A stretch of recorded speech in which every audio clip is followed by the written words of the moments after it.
Cristo rompe cualquier cadena. Y dice la palabra de Dios así, Primera Corintios 6, versículos del 12 al 20. Todas las cosas me son lícitas, mas no todas convienen. Todas las cosas me son lícitas, mas yo no me dejaré dominar de ninguna. Las viandas para el vientre y el vientre para las viandas, pero tanto al uno como a las otras destruirá Dios. Pero el cuerpo no es para la fornicación, sino para el Señor, y el Señor para el cuerpo. Y Dios, que levantó al Señor, también a nosotros nos levantará con su poder. ¿No sabéis que vuestros cuerpos son miembros de Cristo? Quitaré pues los miembros de Cristo y los haré miembros de una ramera. De ningún modo. ¿O no sabéis que el que se une con una ramera es un cuerpo con ella? Porque dice, los dos serán una sola carne. Pero el que se une al Señor, un espíritu es con él. Huid de la fornicación. Cualquier otro pecado que el hombre cometa está fuera del cuerpo, mas el que fornica contra su propio cuerpo peca. ¿O ignoráis que vuestro cuerpo es templo del Espíritu Santo, el cual está en vosotros, el cual tenéis de Dios y que no sois vuestros? Porque habéis sido comprados por precio. Glorificad pues a Dios en vuestro cuerpo y en vuestro espíritu, los cuales son de Dios.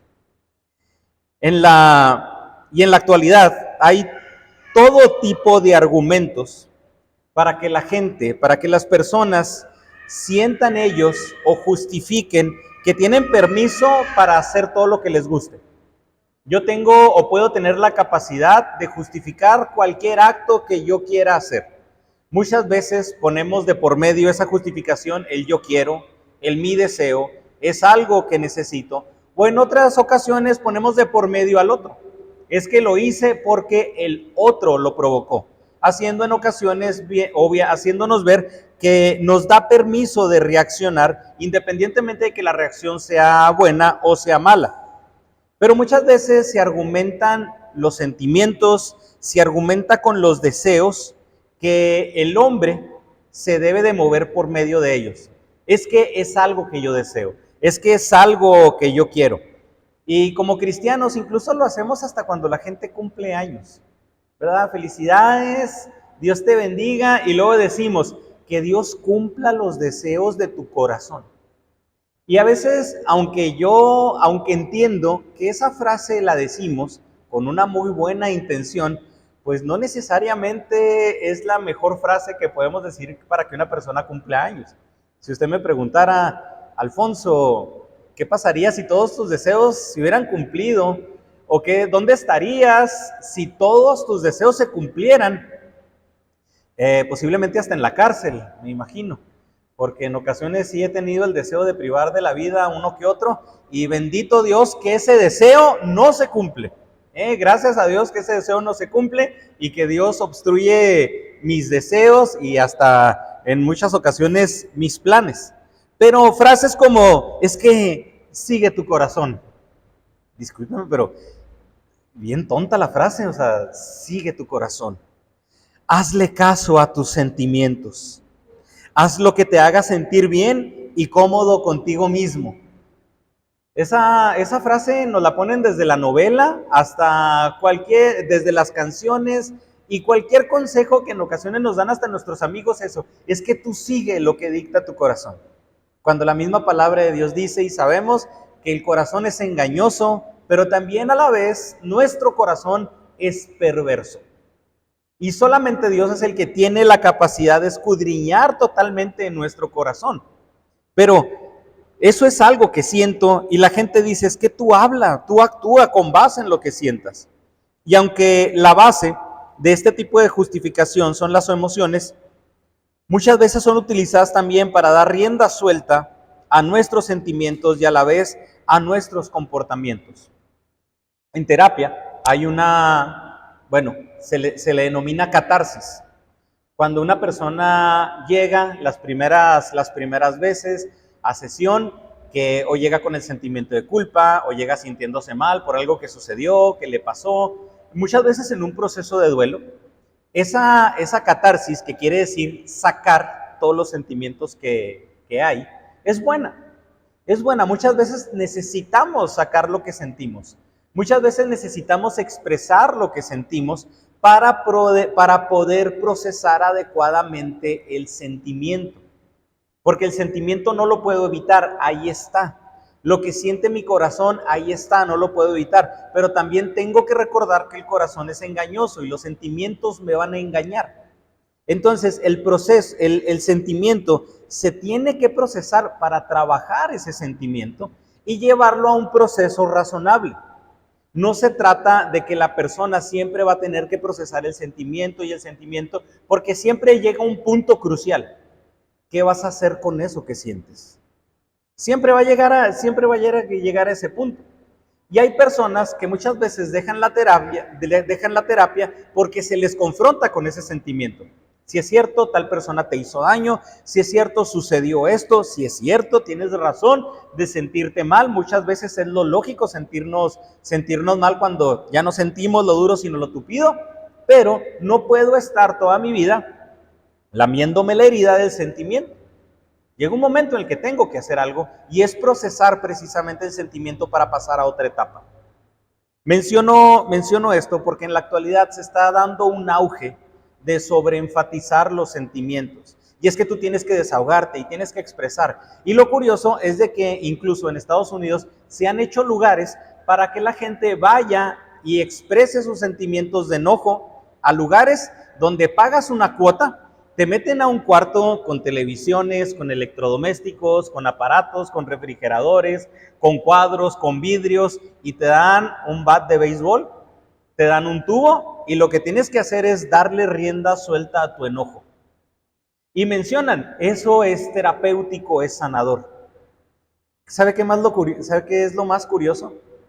De que la gente que va y expresa esos sentimientos y va y saca ese coraje, resulta que momentáneamente se siente mejor, pero llega un momento en el que nuevamente necesita volver a destruir algo, y destruir algo, y destruir algo. Esa no es la solución. Está más que comprobado, incluso en cuestiones de humanismo, que el darle rienda a los sentimientos nunca va a ser la mejor solución. No puedo basar mi modo de vivir con haz lo que dicta tu corazón, cumple tus deseos, porque incluso la plenitud de la vida no se trata solamente de cumplir expectativas. Es una forma de actuar que la gente tiene, pero deja de lado la razón y aún más deja de lado la espiritualidad y la relación con Dios de la persona. Deberíamos de preguntarnos o comenzar preguntándonos cuál es el criterio que un creyente debe seguir para tomar decisiones. ¿Cuál es el criterio que debemos de seguir para tomar decisiones? ¿Ya oramos? ¿Ya cuestionamos? ¿Ya nos preguntamos los 5 porqués? ¿Por qué? ¿Y por qué? ¿Y por qué? Ya lo llevamos a un proceso más razonable, más allá de que es algo que yo quiero y es algo que yo siento. Hace tiempo, con algunos de ustedes ya he mencionado este ejemplo y estaba dando una explicación de por qué no decidir con base en los sentimientos. Y en esa ocasión, en esa plática, estaba un gerente de una tienda departamental aquí en Chihuahua, así de rosita y con un nombre de una ciudad allá en Europa. Y ya cuando termina la plática me dice la persona, usted no es buen cliente. Y luego, caray, o sea, está bien que no tengo los millones, ¿verdad? Pero ¿por qué? Y luego me dice él, nosotros ahí en la tienda lo que hacemos es que la persona no piense para que compre. Le tenemos que hacer ver a la persona que tiene que necesitar lo que está viendo y emocionamos a la persona. Y cuando empezamos a ver que el cliente empieza a razonar, empieza a hacer cuentas de cuánto tiene que pagar mes por mes, dice, ese cliente no es buen cliente porque no se va a endrogar, porque no le va a dar rienda suelta al sentimiento, al tarjetazo de que, vámonos, para eso trabajo. Fíjese, hermano, y menciono este tipo de ejemplos porque aún en una sociedad sin Dios se puede decidir sanamente con base en la razón. Pero aún así, el creyente tiene que ir todavía mucho más allá. ¿Cuál es el criterio que tomamos nosotros para una toma de decisiones? La simple satisfacción o el placer es lo suficiente para permitirnos hacer algo. Porque recordemos que el pecado es placentero y es momentáneamente satisfactorio. Pero solamente por un momento de satisfacción, solamente por un momento de placer voy a decidir. Esto que le explico de la razón es limitado, el humanismo es limitado, ya que únicamente apela al uso de la razón. No solo es sentir, es hacer y es introducir el pensamiento al círculo de acción. Pero de todas maneras, en ese círculo de acción estaríamos incompletos porque ¿dónde queda el perdón? ¿Dónde queda la relación con Dios? Este proceso de acción, de pensar, sentir y hacer, pues sí puedo llegar a una introspección y decir, híjole, sí hice mal y voy a tratar de cambiar. Pero ¿dónde queda el perdón de Dios? ¿Dónde queda la acción en la que nosotros vamos delante de Dios para pedir en arrepentimiento, para pedir perdón y que Dios primeramente restituya nuestra relación con Él? En la porción anterior vimos cómo el pecado afecta las relaciones interpersonales y el entorno del creyente. Entonces, es mucho más allá que el uso de la razón. Está implícita en nuestro proceso de acción nuestra relación con Dios. Debemos de ver cómo está nuestro corazón, porque vemos que de ahí, y vimos la semana pasada que de ahí se deriva todo lo demás. Y considero que basado en eso, el problema de la sociedad no es la capacidad que tenemos para decidir. El problema de la sociedad va mucho más allá. No es la capacidad que nosotros tenemos para decidir, sino más bien la nula capacidad de analizar sobre las decisiones que tomamos. Aquí Pablo está hablando de la libertad. El problema no es la libertad que tenemos, sino que la libertad que tenemos es una libertad egoísta, imprudente, insensible, deshumanizada, que pareciera ser que es utilizada únicamente para que la persona se satisfaga temporalmente.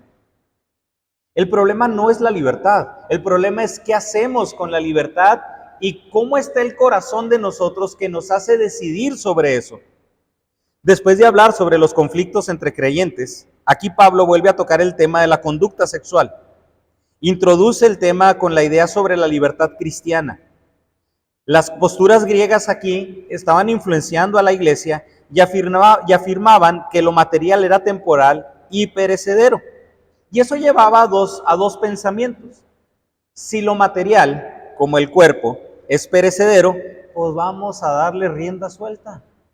Al cabo va a llegar un momento en el que se va a destruir. Por otro lado, si es perecedero y solamente el alma perdura, pues vamos a lastimarnos con tal de que el alma se purifique. Se estaban yendo a los dos extremos. Por un lado se provocaba el libertinaje que permitía hasta una licencia sexual, total que el cuerpo se iba a finalizar, y por otro lado, esa tendencia gnóstica a favor del ascetismo, porque había que someter lo material a lo espiritual. Y aquí lo que hace Pablo es confrontar estos argumentos a favor del libertinaje entre los corintios también, pero también a su vez haciendo ver que el cuerpo no lo vamos a poder someter en su totalidad, sino qué hacemos con lo que Dios nos ha dado, en este caso, con nuestro cuerpo. Y es donde en el primer punto, en los primeros versículos, vemos la gran diferencia entre puedo y quiero a necesito, o incluso me conviene. No es lo mismo puedo y quiero o necesito y me conviene. Hay una serie que nos gusta mucho a mi esposa y a mí, la teoría del Big Bang. La teoría del Big Bang, no lo digo en inglés porque una vez lo dije con una persona que estaba tomando terapia y era así, y era gringa, y luego le dije, mira, como en la serie de Big Bang Theory, y luego, o sea, mi inglés estaba para el arrastre. Pero fíjese, en esta serie de la teoría del Big Bang, en una de las intros, están controlando, están permitiendo acceso a los diferentes aparatos electrónicos de su casa. Y de tal manera que aquí me prendió la lámpara una persona de Taiwán, aquí hizo una persona, prendió el carrito electrónico una persona de quién sabe dónde, y llega a la muchacha que vive enfrente de su departamento y les pregunta, ¿y por qué lo hacen?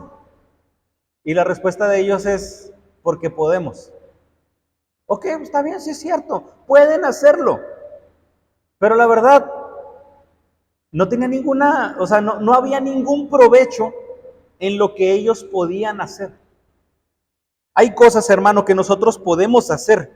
Hay cosas que nosotros queremos hacer en los deseos engañosos de nuestro corazón perverso. Aunque se oiga así de feo. Hay cosas que queremos hacer. Pregunta, ¿las necesito? ¿Le conviene, me conviene a mí? ¿Le conviene a mi entorno? ¿Le conviene a mi iglesia? Versículos 12 y 13. Todas las cosas me son lícitas, mas no todas convienen. Todas las cosas me son lícitas, mas yo no me dejaré dominar de ninguna. Las viandas para el vientre y el vientre para las viandas. Otras versiones dicen el alimento para el vientre. Pero tanto al uno como a las otras destruirá Dios. Pero el cuerpo no es para la fornicación, sino para el Señor, y el Señor para el cuerpo. Pablo utiliza aquí esta primera frase con la intención de refutar el pensamiento, ese pensamiento que en la actualidad sigue vigente. La idea que Pablo quiere dejar claro es que la libertad en Cristo y la búsqueda de la satisfacción o el placer no es el pretexto para decidir de forma incorrecta. Es que lo vas a hacer, ¿por qué? Porque quiero hacerlo. Lo vas a hacer porque puedo hacerlo. No es un sustento suficiente para decidir. El querer y el poder no es un sustento suficiente para poder decidir sobre cualquier cosa que nosotros queremos hacer. Lo más seguro es de que sea algo incorrecto. Vamos a poner como base otro pensamiento actual. La gente pro aborto, que dice, mi cuerpo, mi decisión. Bueno, basado en esa lógica totalmente limitada, y que me atrevo a decirlo, incluso hasta absurda, el argumento podría decir que tiene razón. Pero es un argumento, les digo, muy limitado y es un argumento demasiado absurdo. Si es tu cuerpo, tienes razón, pero también tienes que tomar en cuenta que otra vida depende de él. Sí, es tu cuerpo, pero al quedar embarazada, también alguien más tuvo placer. Entonces, es tu cuerpo, pero también lo utilizaste para proveer placer a alguien más. Y menciono esto porque tenemos que hacer ver que las decisiones que tomamos, aunque sea nuestro cuerpo y aunque sea nuestra decisión, siempre son decisiones que van a interdepender en la decisión de alguien más.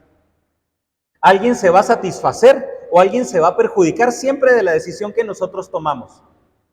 Si es cierto, es tu cuerpo y si es cierto y es tu decisión, pero debo de tener cuidado cuando aquello que me es lícito también invade o perjudica la libertad, pertenencias, garantías, emociones e integridad de alguien.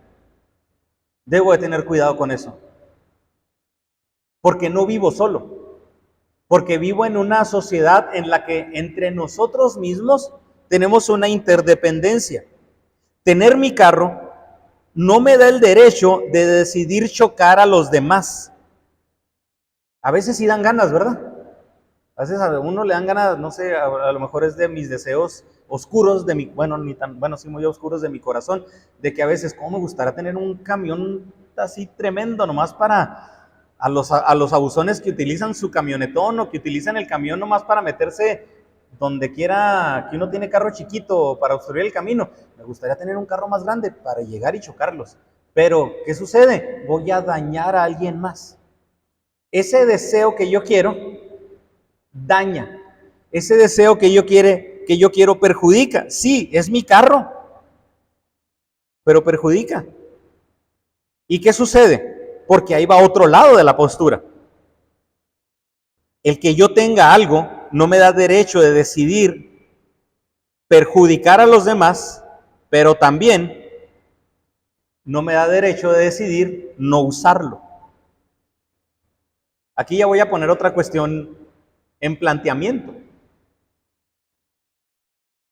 El comer demasiado perjudica de una manera, El comer demasiado perjudica. Oiga, el no comer perjudica. Oiga, híjole, voy a comer demasiado. Híjole, no, ya comí mucho. Creo que esa frase tiene más sentido cuando la escuchan de mí, ¿verdad? No, hombre, ya comió mucho el pastor. ¿Y qué pasa si digo, no voy a comer? Hermano, también eso le va a hacer daño. No se trata de ser libertino. No se trata de no utilizarlo. Se trata de dar un uso adecuado a las cosas. Un uso más allá de lo razonable. El uso o la falta de uso de nuestras pertenencias dice mucho de nosotros. El decir que todas las cosas me son lícitas, aquí es una idea que Pablo está utilizando frente a la fornicación de la que está hablando, pero también de los pecados que habla en la lista anterior. La semana pasada concluimos precisamente con parte de esa lista. Entonces, fíjate, hermano, aquí sería bueno preguntarnos, ¿qué hacemos con nuestra sexualidad? ¿Qué hacemos con la información? ¿Qué hacemos con nuestras relaciones? ¿Qué hacemos con nuestros bienes materiales? ¿Son meramente utilizados para darnos placer o son utilizados de una manera lícita o incluso para bendecir a los demás? Va mucho más allá. ¿Cuál es el objeto? ¿Cuál es el fin que le estás dando a lo que Dios te ha dado? ¿Estás utilizando el cuerpo meramente para darte placer o estás utilizando tu cuerpo para servir a Dios? La libertad es buena, pero también la libertad implica límites. ¿Las acciones de mi libertad son convenientes para quienes me rodean? ¿Se ha preguntado usted eso? ¿Lo que yo hago con mi libertad es conveniente para las personas que están a mi lado? ¿Logra mi libertad un bien social? Como creyentes, vamos más allá. ¿Logra mi libertad bendecir a la iglesia y bendecir espiritualmente a otros? ¿Mi acción o mis acciones son convenientes más allá de mi placer? O incluso, ¿estaré demostrando algún tipo de esclavitud con el uso de mi libertad? ¿Cómo se explica esto? Dijo la persona, bendito Dios, llevo tomando 20 años y no se me ha hecho vicio. Yo lo dejo cuando quiera. Ah, caray. Tienes la libertad de decidir no hacerlo, pero el que no decidas no hacerlo, me dice que estás esclavizado. Por eso la pregunta, ¿estaré demostrando algún tipo de esclavitud con el uso de mi libertad? Lo que Pablo quiere decir es que es bueno si tengo dominio sobre mis acciones. Pero si mis acciones, mi placer, mis aficiones, incluso mi pecado tienen dominio sobre mi persona, ya no soy libre. Me convierto en esclavo de aquello que me hace decidir. Porque decidimos con base en eso. El versículo 13 utiliza un refrán común en este tiempo que resaltaba la idea de que el cuerpo y todo lo relacionado a él eran religiosamente indiferentes. El problema era que entre los corintios se basaban en esta enseñanza para vivir sexualmente libres. Estaban contaminados por la religión, por la sociedad en la que se encontraban, donde las relaciones sexuales podían ser de manera libre. Y ellos decían, el cuerpo es para las relaciones sexuales y las relaciones sexuales para el cuerpo. Así como el refrán que viene, las viandas para el vientre y el vientre para las viandas. Ah, sí, el alimento es para el cuerpo, pero también el cuerpo es para el alimento. Aquí, algo que he comprobado a lo largo de de mi no tan larga vida, es de que los pensamientos circulares no tienen ninguna razón de ser. Los pensamientos circulares son algo absurdo que el hombre ha inventado para seguir en su misma necedad. Usted me ha escuchado, ¿qué fue primero, el huevo o la gallina? Cuando la gente dice el huevo, bueno, ¿y quién puso la gallina? ¿Y quién puso el huevo? Pues la gallina. ¿Y de dónde nació la gallina? Del huevo. Y es un pensamiento que no llega a ninguna razón. Ah, pues ¿para qué es el alimento? Pues para el cuerpo. ¿Y para qué es el cuerpo? Para atascarse de alimento. para disfrutar el alimento, esto es para los que nos deleitamos en la comida. Entonces, el cuerpo no es meramente para que lo alimentes, y el alimento, pues no es meramente en su totalidad para el cuerpo. ¿Qué sucede aquí? El alimento tiene una función para el cuerpo, pero el cuerpo no debe de depender del alimento. El cuerpo, la sexualidad, tiene un objetivo para el cuerpo, pero el cuerpo no debe depender de la sexualidad. Es parte de lo que aquí Pablo está enfatizando. Está dejando mucho más que claro. Sí, ¿te es lícito? ¿Puedes hacerlo? Sí. ¿Quieres hacerlo? Por supuesto. ¿Te conviene a ti? ¿Le conviene a las personas más cercanas? ¿Le conviene a tu relación con Dios? ¿Le conviene a la iglesia? Creo, hermano, que si esas fueran nuestros argumentos para decidir, creo que muchas cosas ni siquiera las decidiríamos. Estaríamos tan enfocados en la bendición de los demás, estaríamos tan enfocados en nuestro cuerpo, que le aseguro que hasta nos levantaríamos más temprano. Muchas de nuestras decisiones cambiarían de manera radical si el objetivo fuera crecer personalmente, agradar a Dios y bendecir a los demás, incluida la iglesia. Pablo nos enfatiza la idea de que el uso del cuerpo es mucho más sublime, es mucho más allá que el placer físico. Y hace ver que el uso que le damos al cuerpo concuerda totalmente con nuestra relación con Dios. Es decir, el uso que le damos a nuestro cuerpo dice mucho sobre la relación que nosotros tenemos con Dios. Dice demasiado. Porque, sí es cierto, muchos de nosotros decimos, yo amo a Dios. Sí es cierto, amamos a Dios, no lo negamos. Pero esos 5 minutos más, muchas veces pueden más que nuestra vida devocional. Esos 5 minutos más pueden más que nuestra oración. Y no estoy hablando meramente de cuestiones sexuales, estoy hablando de que muchas veces por un placer de 5 minutos más en la cama impide algo tan preciado como nuestra vida devocional. Hace mucho tiempo hay un himno que se llama Yo iré de la tierra hasta el fin. Y así dice, yo iré de la tierra hasta el fin, llevaré tu palabra de la tierra hasta el fin. Y yo pienso, no hombre, a veces no puedo ni levantarme de la cama que voy a andar llevando la palabra de la tierra hasta el fin.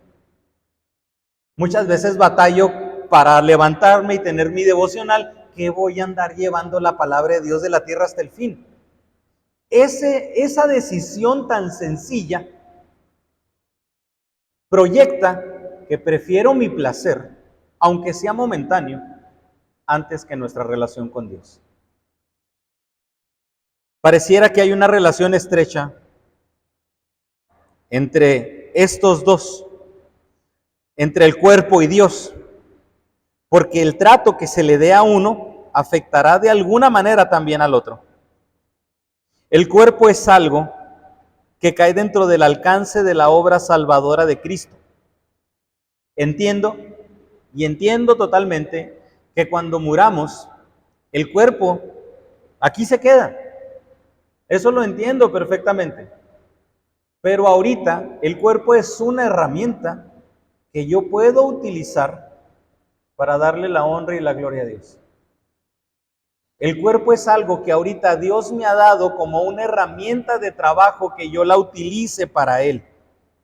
Por eso decimos que cae dentro del alcance de la obra salvadora de Cristo, porque el cuerpo sigue siendo de Cristo. Si nosotros decimos, yo soy de Dios, ¿a poco nomás las emociones entrarían? ¿A poco nomás los procesos mentales? No, entra todo, hermano. Porque por medio del cuerpo, por medio de lo que nosotros hacemos, es donde se ve hacia dónde está enfocada nuestra voluntad. Por eso, este cuerpo que Dios ya ha limpiado, porque lo ha dejado muy claro en los versículos anteriores, que Dios ya lavó, Dios ya santificó, Dios ya justificó. Si Dios ya lo lavó, ¿por qué tengo que empeñarme tanto en ensuciarlo? Si Dios ya lo perdonó, si Dios ya lo justificó, ¿por qué tengo que empeñarme tanto en acciones que van en contra de lo que Dios ha establecido? El cuerpo se puede bendecir o contaminar con todo lo que hacemos. El cuerpo se puede bendecir o contaminar con lo que vemos. El cuerpo se puede bendecir o alimentar o contaminar con lo que nosotros comemos. Y en este caso, también con la sexualidad. Se puede beneficiar o contaminar con el tipo de activación física que tenemos. Podemos contaminar o bendecir nuestra alma con las relaciones interpersonales que tenemos. Podemos contaminar o bendecir nuestro cuerpo con el uso adecuado que le demos con base en la sexualidad. Es lo que ahorita Pablo está dejando claro en esta idea. Sí, lo va a destruir Dios, tienes razón. En la eternidad no va a haber sexualidad, tienes razón. Pero aquí en la tierra, el cuerpo es para el Señor. Aquí en la tierra, el cuerpo es para tu Dios. Y deja esta idea todavía mucho más clara en los versículos del 14 al 16, donde es una advertencia sobre el uso inadecuado. Dice, y Dios que levantó al Señor, también a nosotros nos levantará con su poder. ¿No sabéis que vuestros cuerpos son miembros de Cristo? ¿Quitaré pues los miembros de Cristo y los haré miembros de una ramera? De ningún modo. ¿O no sabéis que el que se une con una ramera es un cuerpo con ella? Porque dice, los dos serán una sola carne. Nos habla obviamente de una unidad. Y el versículo 14, es directamente un rechazo hacia cualquier postura de libertinaje. Pero también comprendiendo de que el cuerpo es algo que no puedo dejar de usar. El cuerpo usted no puede dejar de usarlo. Ahorita que le ponía el ejemplo del carro, usted decide si lo utiliza para chocar, usted lo utiliza si le da un uso adecuado, ya sea, puede decir, bueno, voy para el trabajo, o un uso adecuado para, bueno, voy a bendecir y voy a ayudar a apoyar a las personas que no tienen carro. ¿Qué uso le damos? Pero no puedo dejar de utilizarlo. No puedo dejar de usar el cuerpo, pero tampoco puedo usarlo meramente para la satisfacción. No puedo despreciar el cuerpo por ser pasajero, por ser algo pasajero, ni puedo hacer lo que me plazca con el cuerpo también porque es temporal. Pablo aquí lo está pensando desde una perspectiva judía, porque para los judíos el cuerpo y la mente era una unidad totalmente entrelazada. Una unidad. ¿Cómo lo podemos ver nosotros en el Antiguo Testamento? Sí, Dios forma al hombre del barro. ¿Y el cuerpo vivió hasta cuándo? Ese barro no se levantó solo. Ese barro se levantó cuando sopló el aliento de vida. Y para los judíos, ese aliento con el mismo cuerpo, una unidad inquebrantable. Y algo de lo que nosotros podemos ver, sí, es eso, es una unidad. Para los griegos había una separación entre lo que es el cuerpo, el alma y el espíritu. Para los griegos, el cuerpo es un ser tripartito. Es el cuerpo, es el alma y es el espíritu. El detalle, hermano, es de que aunque los griegos digan que es un ser tripartito, hermano, no lo podemos separar. El cuerpo tiene influencia incluso hasta en nuestras emociones. O dígame, ¿quién de aquí cuando tiene hambre no se pone de genio? Así que lleva su ayuno intermitente de 20 horas. ¿Y quién después de esas 20 horas sin comer? Y después de 20 horas sin dormir, ¿quién de aquí anda? ¿Cómo estás? Bendecido. No, re bien, ¿no? Bendito Dios, mira cómo ando de buenas. No. La falta de alimento influye en nuestras emociones. Porque es una unidad. Incluso el deterioro en ocasiones hasta de nuestra mente influye hasta en nuestra salud física. Por eso hay enfermedades físicas que tienen apellidos emocionales. Tengo colitis. Ok, pero ¿cómo se apellida la colitis? Nerviosa. Influyen, hay una influencia total, no la podemos separar. Eso es lo que está explicando Pablo. Aunque el alma es inmortal, ahorita no la puedo separar del cuerpo. Y ahorita mi cuerpo dice mucho de cómo utilizo también o cómo está la condición de mi alma. Por eso los griegos, pues ellos decían, pues si el alma es inmortal, pues a darle rienda suelta al cuerpo. No, y Pablo decía, no, espérate, sí influye. Pablo resalta que el cuerpo es importante para Dios. El cuerpo es importante porque es una expresión de esta transición hacia la eternidad. Sí, los creyentes seremos levantados juntamente con Él. Y aunque ahorita no disfrutamos de la eternidad plenamente, el creyente ahorita está unido a Cristo. Y no podemos separar el cuerpo de las funciones mentales. Ninguno de ustedes hasta ahorita en el domingo, me levanto en la mañana y luego, mira, un mensaje del hermano fulano. Mira, los acompaño en mente y ahí va a estar mi mente, pero mi cuerpo está en la cama. Es lo que dice su mensaje. No, ¿verdad? Nadie me ha mandado ese mensaje. Algunos pareciera ser al revés, el cuerpo está aquí, pero la mente anda allá con que no cocimos los frijoles. El punto, hermano, es, no podemos separar nada. No podemos separar. El hecho de que usted esté aquí físicamente, obviamente dice mucho de su interés. El hecho de que usted suspende placer momentáneo, temporal, para alabar a Dios, para incluso fortalecer su relación con Dios, dice mucho de usted. Y el versículo 15 hace énfasis ya de una manera más determinante en todos los aspectos anteriores. ¿No sabéis que vuestros cuerpos son miembros de Cristo? ¿Quitaré pues los miembros de Cristo y los haré miembros de una ramera? De ningún modo. De ningún modo. Es un énfasis todavía mucho más allá.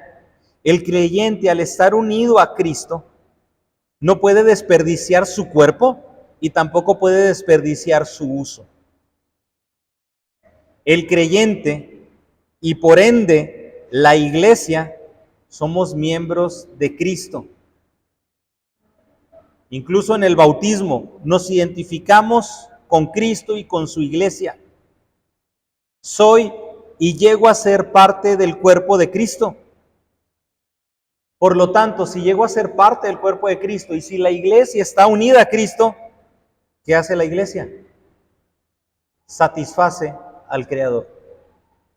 Satisface a su Dios. Por eso, sería inconcebible que el creyente pueda usar su cuerpo o parte de su cuerpo, como lo dice aquí, para unirlo a una prostituta o a alguien que no tiene la capacidad de ver más allá del cuerpo. A alguien que solamente va a utilizar su cuerpo o va a utilizar mi cuerpo para una satisfacción meramente sexual y temporal. El acto sexual no solamente es una función del cuerpo, y aquí por eso lo enfatiza Pablo. Es una unión física que también a la vez es una unión mental. Pablo cita Génesis 2:24, serán una sola carne. Al unirse un hombre con una prostituta, se hace uno con ella. ¿Y por qué utiliza el ejemplo de una prostituta? Porque en ese entonces, en la ciudad de Corinto, estaban las prostitutas de Afrodita. Estaba el templo de Afrodita, de la diosa Afrodita, y una de las formas de la adoración a Afrodita es precisamente tener relaciones sexuales con las prostitutas de ahí. Juntándolo todavía aparte con la libertad sexual que se daba. Pablo está diciendo, es que tu cuerpo no es meramente para dar una satisfacción sexual. Tu cuerpo no está hecho para unirte con otras personas, para crear un vínculo físico y mental. Tu cuerpo es de Cristo y tu interés debería de ser estar unido a Cristo. Y es cuando uno dice, chanfle, o sea, Señor, entonces, al no hacer tu voluntad, es un reflejo de que también no estoy unido a ti. Para una prostituta esta unión era una expresión no más carnal, que solamente promueve la vida carnal, una vida egoísta centrada en sí misma. Y es lo que Pablo menciona. No puedes unirte a una persona que no tiene el mismo interés que tú. No puedes, y por otro lado, no puedes tomar una decisión que únicamente va a tener que ver con tu satisfacción y para satisfacer tu deseo sexual. La unión con Cristo es una unión espiritual y resulta en una vida totalmente contraria al placer y el egoísmo, una vida entregada al bienestar de Cristo y por lo tanto al bienestar de la iglesia. Pablo reconoce que la unión con alguien para un uso egoísta, para un uso sexual, para meramente placer, es incongruente y totalmente incompatible con la vida cristiana. Pablo por eso es el ejemplo de la unión del creyente, del cuerpo del creyente con una prostituta. Algo que está hecho para satisfacer o para cumplir el propósito de Dios, no puede ser usado meramente para satisfacer un deseo carnal. No puede. No es el enfoque. La unión del cuerpo del cristiano con Cristo resulta en hacer lo que Dios quiere. Lo carnal aquí en este caso, el cuerpo, representa la naturaleza depravada del hombre, lo enemistado con Dios. Es una forma de expresar, incluso es una forma hasta de expresar el yugo desigual. A veces lo digo aquí entendiendo que hay señoritas, obviamente se dan los dos ámbitos, pero cuando una señorita se acerca y me dice, oiga hermano, es que conozco a fulano y no es cristiano y me ama con todo mi corazón. Si no tiene a Cristo,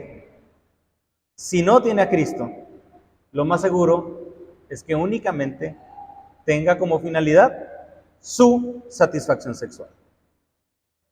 Como coloquialmente decimos, nomás se quiere acostar.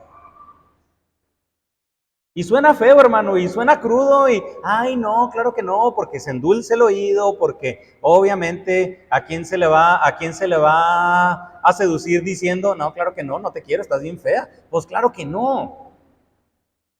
Pero lo explico porque si una persona no tiene a Cristo, su deseo va a ser meramente satisfacerse él mismo. Si una persona no tiene a Cristo, su deseo va a ser meramente satisfacerse él mismo, utilizando el cuerpo de alguien más. Aquí hablando de la unión sexual. El yugo desigual va mucho más allá de una cuestión de, obviamente, de ideales. Aquí lo estamos viendo como una cuestión meramente egoísta. Es que no es cristiano, pero lo voy a convertir. No, no creo. No, para nada. Lo espiritual es la identificación del hombre con Dios.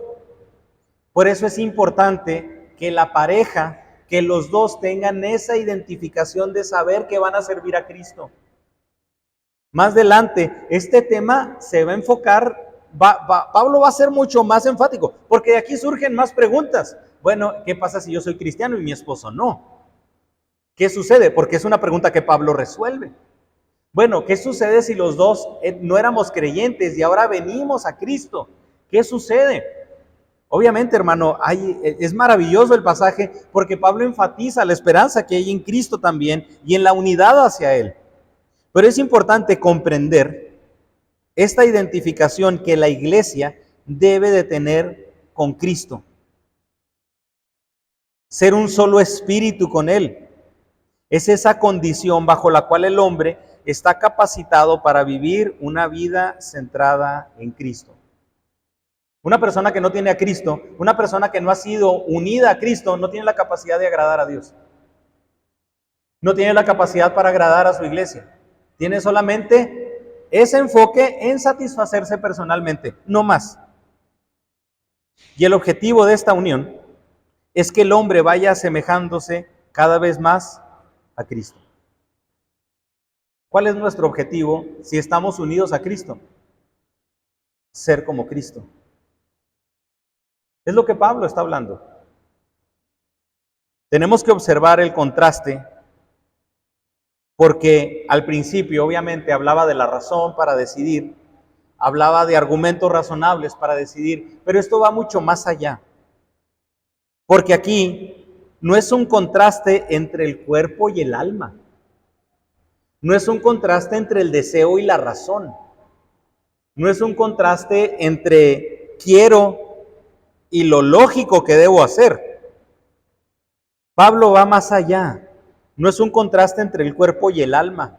Es un contraste entre la carne y el espíritu. Es un contraste entre los deseos que Alfonso quiere y saber lo que Dios quiere de Alfonso. ¿Dónde lo enfatiza todavía mucho más Pablo? Romanos capítulo 7. Donde está la lucha de la carne, donde Pablo dice, ay de mí, porque no hago el bien que quiero, hago el mal que no quiero. Y cuando hago el mal que no quiero, ¿qué es lo que resulta? Pues de que sí es cierto, de que existe una ley y que está el pecado que mora en mí. Porque aquí, hermano, tenemos que comprender, porque para poder llevar a una persona y para que nosotros vayamos a Cristo, no batallamos con las acciones que cometemos, ¿eh?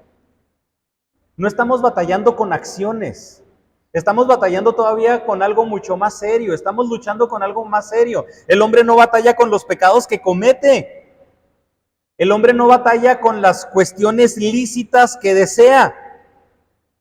Los creyentes luchamos y peleamos con el pecado que mora dentro de nosotros. Es una pelea, hermano, todavía mucho más intensa, donde no requiere cambiar de ambientes. ¿Qué sucede? Usted puede decir, bueno, es que para dejar de pecar tengo que cambiar de ambiente. No, usted va a llevar su pecado que mora dentro de usted. La solución no es un cambio de ambiente. La solución no es un cambio de acciones. La solución es un cambio en el interior que únicamente Cristo puede hacer en el pecador. Únicamente. Por eso Pablo está hablando de la unión a Cristo.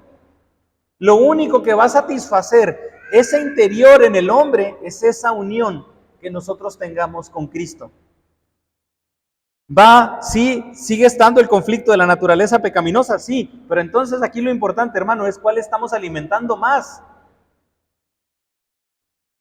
Esas decisiones que estoy tomando, que puedo decir que no necesariamente son pecado, a la larga, ¿qué van a alimentar más? ¿Mi carne?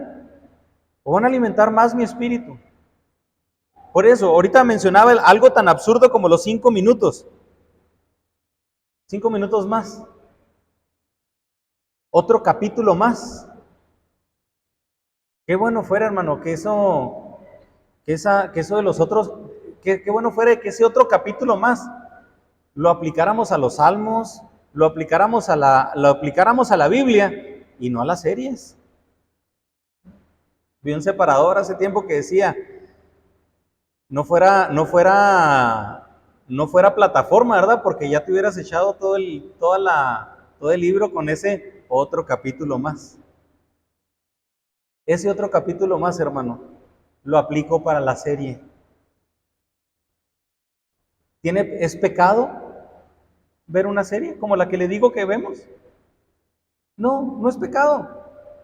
Pero en esos 20 capítulos que dura una serie, ¿cuántos capítulos de la Biblia podré leer? En esos 20 minutos que dura la serie, ¿por cuántos de ustedes podremos orar en 20 minutos? No le estoy diciendo, hermano, que es pecado. En serio, no es pecado ver una serie. Pero muchas veces ese placer momentáneo, a la larga, me puede perjudicar e incluso puede perjudicar a su iglesia. Y lo resalto, no estoy diciendo que sea malo, pero hay que pensar si me es lícito o me conviene. Porque ese pasaje que ahorita, el pasaje, todo me es lícito, pero no todo me conviene, muchas veces lo aplicamos a cuestiones pecaminosas. El pecado me es lícito, pero el pecado me conviene. No, hay cuestiones que también quedan en el uso diario que habría que analizar bajo ese mismo pasaje. ¿Me es lícito esta acción? ¿Me conviene? ¿Me tengo que dejar llevar? Por eso, hermano, todo llega al punto de que estas cuestiones que hago, que son lícitas o convienen, en su momento van a reflejar si el objetivo es mi placer o si el objetivo es resaltar que estoy unido a Cristo. Va mucho más allá que argumentos razonables. La lucha no es entre sentimientos y razón. La lucha no es entre me conviene o no me conviene. La lucha es que muchas veces Alfonso quiere pecar. Muchas veces Alfonso quiere darse placer. Pero Dios dice, tu vida está hecha, Alfonso, para mucho más que eso. La vida está hecha mucho más que para que te fijes en tu placer y en tu deleite. Aquí, hablando de la unión sexual, Pablo lo menciona, no puedes manifestar ese tipo de unión con personas que no tienen el mismo ideal que tú. Y como obviamente Pablo está hablando y está enfocado a esta idea de la sexualidad, por eso la predicación se llama que Cristo rompe cualquier cadena. Versículos del 17 al 20. Pero el que se une al Señor, un espíritu es con él. Ahorita sí ya, explícitamente, huid de la fornicación. Cualquier otro pecado que el hombre comete está fuera del cuerpo, mas el que fornica contra su propio cuerpo peca. ¿O ignoráis que vuestro cuerpo es templo del Espíritu Santo, el cual está en vosotros, el cual tenéis de Dios, y que no sois vuestros? Porque habéis sido comprados por precio. Glorificad pues a Dios en vuestro cuerpo y en vuestro espíritu, los cuales son de Dios. ¿Qué está diciendo Pablo? No te puedes contaminar con la inmoralidad sexual. No te puedes contaminar. Pero esto es algo, hermano, que me gustaría decir, pero que no puedo decir en relación a todo hombre. Y quiero, obviamente, ser muy respetuoso, pero también ser muy puntual. Me gustaría decir esto de todo hombre, pero creo que no puedo, porque muchos de nosotros hemos sufrido las consecuencias del pecado sexual. Y el hecho de decir que tampoco hay restauración en este ámbito, traería también mucha desesperanza a muchas personas. Y lo menciono porque el versículo 17 dice, pero el que se une al Señor, un espíritu es con él.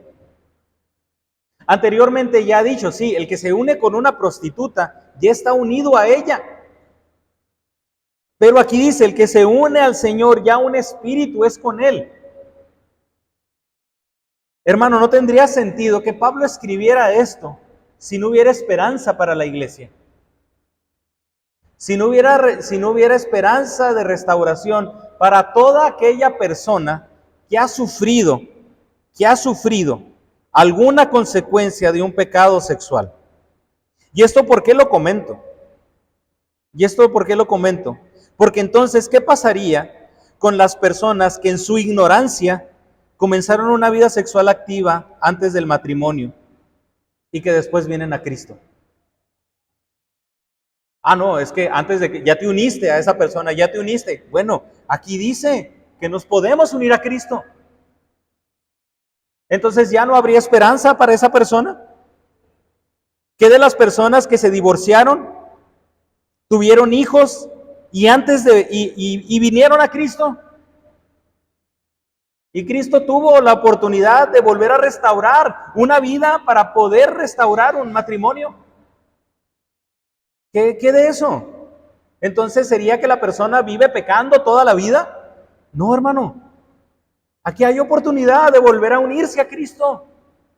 Y hay oportunidad de que Cristo vuelva a restaurar una relación personal para volver a ser, para ahora servirle a Él, que es parte de lo que se va a ver en el siguiente capítulo.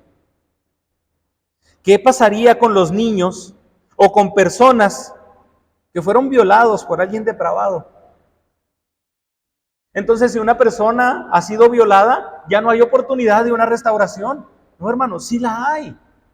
Y por eso, y menciono todos estos ejemplos, y por eso le estoy diciendo que quiero ser respetuoso, pero a la vez puntual, porque estoy hablando de personas que en su momento pudieron haber caído en un pecado sexual, ya sea por la depravación de alguno, ya sea por la ignorancia, ya sea porque estábamos muertos en nuestros delitos y pecados, y la pregunta sería, entonces, ¿ya no hay sanidad? Entonces, ¿ya no hay restauración? Me pudiera incluso hasta preguntar, ¿no habría restauración para alguien que siendo creyente llegó a caer en inmoralidad? Por algo Pablo está exhortando a la iglesia. Por algo Pablo está enfatizando esta unión con Cristo. ¿Hubo pecado? Sí. En Cristo puede ser uno con Él.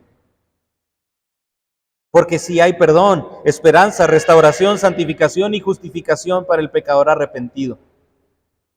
Y esta esperanza y esta nueva unión a Cristo es la que nos marca ya a partir del versículo 17.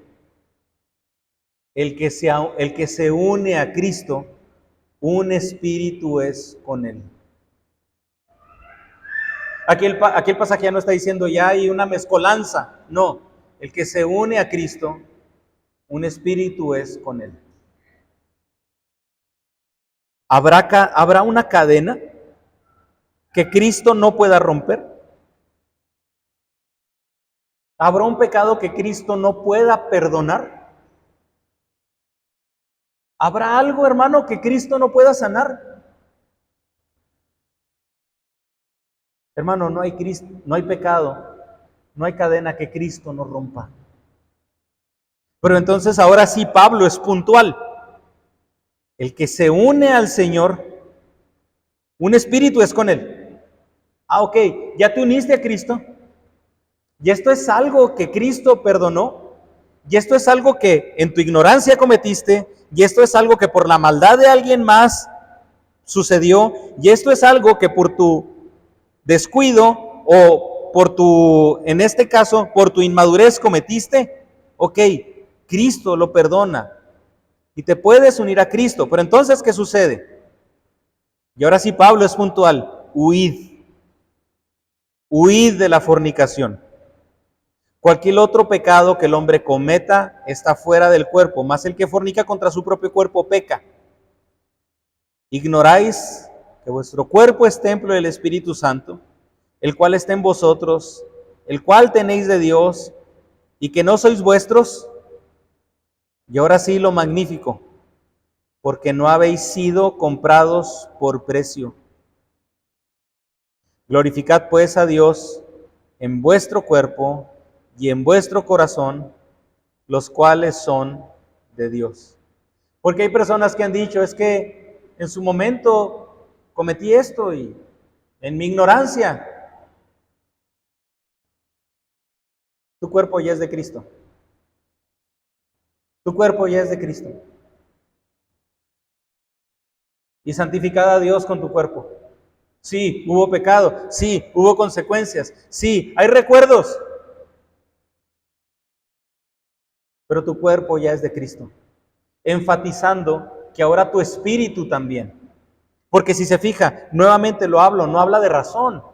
No habla de que racionalices, no habla de que te justifiques. No, Cristo ya te lavó, Cristo ya te santificó, Cristo ya te justificó. Le perteneces a Cristo. huid o apartarse velozmente de un mal.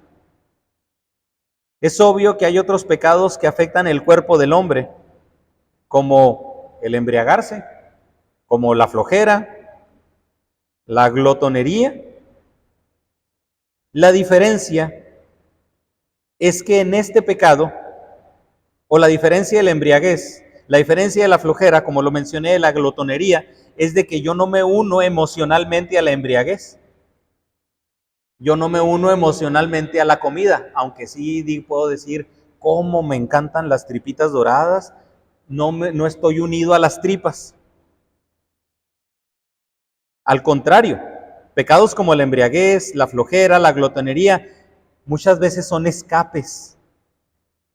En el acto sexual, el hombre peca contra sí porque entrega más de la cuenta. No es el hecho de entregar el cuerpo. Entrego más de la cuenta. Entrego emociones. Entrego mente. Entrego mi voluntad a otra persona. Y lo que Pablo está diciendo aquí es eso. No le puede, imagínate, le estás entregando tu voluntad a una persona que nomás se quiere saciar él mismo. ¿Le importas? No. Le estás entregando tu cuerpo a una persona que solamente él quiere saciarse. Entregaste tu voluntad, entregaste tus deseos, entregaste tus emociones, pero ¿qué te quiero decir con esto? A esa persona no le interesa ni tus emociones, ni tu cuerpo, ni nada. Las está utilizando únicamente para saciarse. Por eso es lo delicado de lo que dice aquí. Entregamos más de la cuenta. Hermano, ¿quién sí merece que le entreguemos todo eso? Vale la pena entregarle nuestras emociones a Dios. Vale la pena desahogar nuestras emociones delante de Dios. Vale la pena entregarnos a Dios y decirle, ¿sabes qué, Señor? Haz lo que a ti te plazca conmigo. Por eso Pablo dice, esto es delicado, esos deseos no se los puedes entregar a alguien, a nadie más que no sea Cristo. Y en este caso, sexualmente, tu esposo, tu esposa, no se lo puedes entregar. En ocasiones hemos dicho que es importante a quién entregamos nuestras emociones. En este caso, Pablo lo menciona porque es una entrega del ser. Ya pensando ahora sí, de una manera más clara y muy objetiva, creo que muchos de nosotros pensaríamos a quién le vamos a entregar todo nuestro ser. ¿A quién le entregarías todo tu ser? ¿A quién le tienes tanta confianza como para poderle entregar todo de ti? Y aquí es como podemos nosotros ver que esto es algo serio. La razón principal por la que el hombre se daña a sí mismo no es una cuestión psicológica ni sociológica. Se daña porque el hombre está hecho para entregarse a Dios. Y el hombre está negando esa santidad y está negando esa unión con Dios. Aquí por la pregunta que nos dice en el versículo 19, quienes tuvieron acceso a la carta deberían reconocer que habían fracasado. ¿O ignoráis que vuestro cuerpo es templo del Espíritu Santo, el cual está en vosotros, el cual tenéis de Dios, y que no sois vuestros?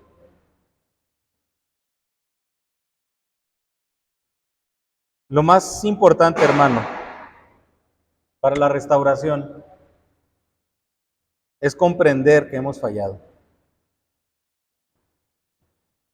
Llega un punto donde no hay justificación. Y lo reafirmo, sí, hemos fallado por ignorancia. Hemos fallado por nuestro mismo pecado. Hemos fallado por el pecado de alguien más. Pero no hay justificación muchas veces. Fallé. Y cuando reconozco que fallo delante de Dios, es cuando Él me limpia. Porque debemos entender, ya lo ha dicho anteriormente Pablo, mi pecado no lo puedo limpiar yo. Lo podré justificar, pero la justificación de mi pecado no es suficiente. Quien justifica mi pecado es Cristo. Quien ha presentado esa justificación delante de Dios es Cristo. Y Cristo es el único que puede presentarme delante de Dios y decir, mira, Alfonso está lavado. Y mucha gente pudiera decir, mira, pero fulanito que va a la iglesia hizo esto, fulanito ahora que va a la iglesia le hicieron esto, fulanito antes de ser cristiano esto, esto y esto y esto. Sí, pero ya es uno en Cristo. Pero ya ha sido lavado, ya ha sido santificado, ya ha sido justificado. Pero para eso, hermano, tuvo que haber sido necesario el reconocimiento del pecado. Lo que ahora debemos enfatizar es que el cuerpo del creyente es donde mora el Espíritu por gracia de Dios. El cuerpo representa a la persona en su totalidad, sus emociones, su voluntad, su intelecto. Y vuelvo a la pregunta que anteriormente ya la hicimos. ¿Qué sucedería si sabemos que terrenalmente va a venir Cristo? Y ¿saben qué, hermanos? La semana que entra no, dentro de 2 semanas va a estar Jesús en la iglesia, el 3 de agosto. El 3 de agosto. Y como nosotros pensaríamos o sabríamos que va a venir, lo hemos hasta dicho, no hombre, pintamos todo, sacamos de quién sabe dónde y hacemos cooperacha y lo dejamos reluciente, porque va a venir Cristo. La pregunta no es cómo vas a limpiar tu cuerpo si Cristo va a venir. No es eso. La pregunta es cómo te presentarías delante de Cristo, porque si viene Cristo, hermano, yo me presentaría igual que como estoy. Puedo limpiar el exterior.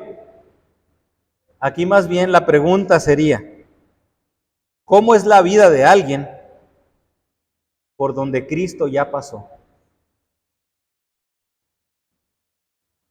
¿Cómo queda la vida de alguien donde Cristo ya estuvo?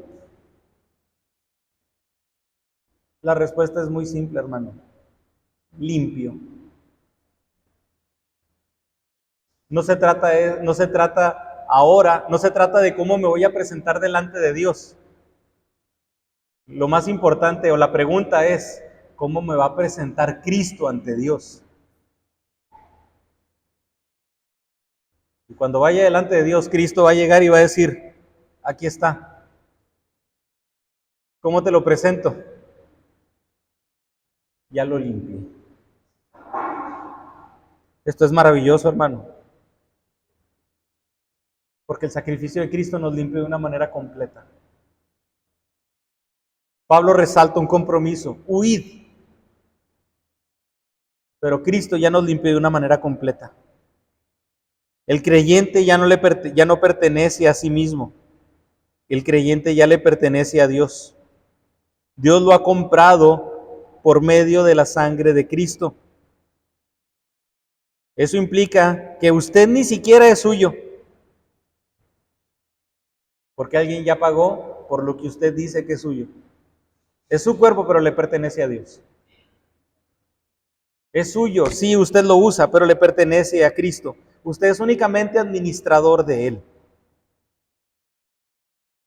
El versículo 20, para Pablo va a continuar la idea, pero ahora ya hablando específicamente en el matrimonio, porque habéis sido comprados por precio. Glorificad pues a Dios en vuestro cuerpo y en vuestro espíritu, los cuales son de Dios. Si se fija, Pablo ya está hablando en tiempo presente. Ya está hablando en tiempo presente. Ahora sí, glorificad a Cristo. Tu condición ha sido cambiada. Ya has sido lavado. Ya no eres el que eras antes, tu condición es diferente. Glorificad a Cristo. La palabra que utiliza en el versículo 20 de el ser pagados, el ser comprados, es una palabra que se utiliza en la restauración de un esclavo cuando era comprado para ser hombre libre. Sí, había esclavos y había personas que los compraban para ser hombres libres. No eres esclavo de nadie y ahora al contrario, eres libre. Es esa palabra que utiliza aquí. Dios nos ha comprado, Dios ha pagado ese precio para ya no vivir encadenados, en este caso a la sexualidad. Hay un acto de redención para servir a Dios. Ya las cadenas se rompieron, ya el hombre ha sido liberado de su esclavitud del pecado, incluso de una unión inmoral.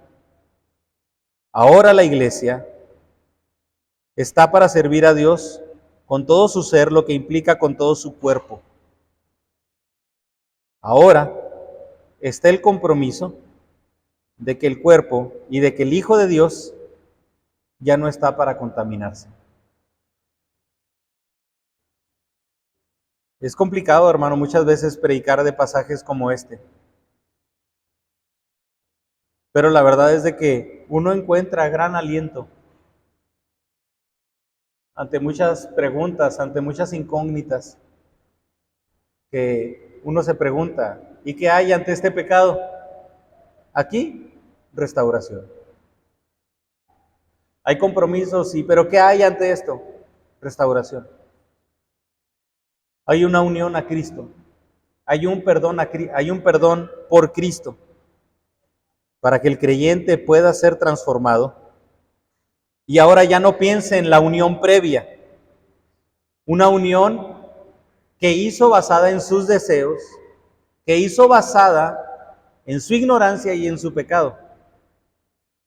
Ahora hay una unión con un propósito diferente que trajo una limpieza y que trajo una restauración. Qué maravilloso, hermano, es saber que no hay creyente que no esté lavado por Cristo. No hay creyente que no haya sido limpiado por Cristo. Y no hay creyente que aún incluso habiendo pecado, Cristo no tenga la capacidad de romper esas cadenas y de dar perdón a ese pecado. Ahora Pablo va a seguir hablando, porque obviamente quedan más incógnitas en relación al matrimonio, en relación a la soltería. Pero Pablo está enfatizando de que Dios tiene la capacidad de volver a unir a las personas o de unir a las personas y a los creyentes a Cristo para lavar el pecado, para justificación del pecado, para santificación del pecado y en este caso para presentar una unión gloriosa delante de Él que cumpla un propósito de servicio dentro de su comunidad e incluso hasta dentro de la misma iglesia. Padre, gracias por tu palabra, Dios.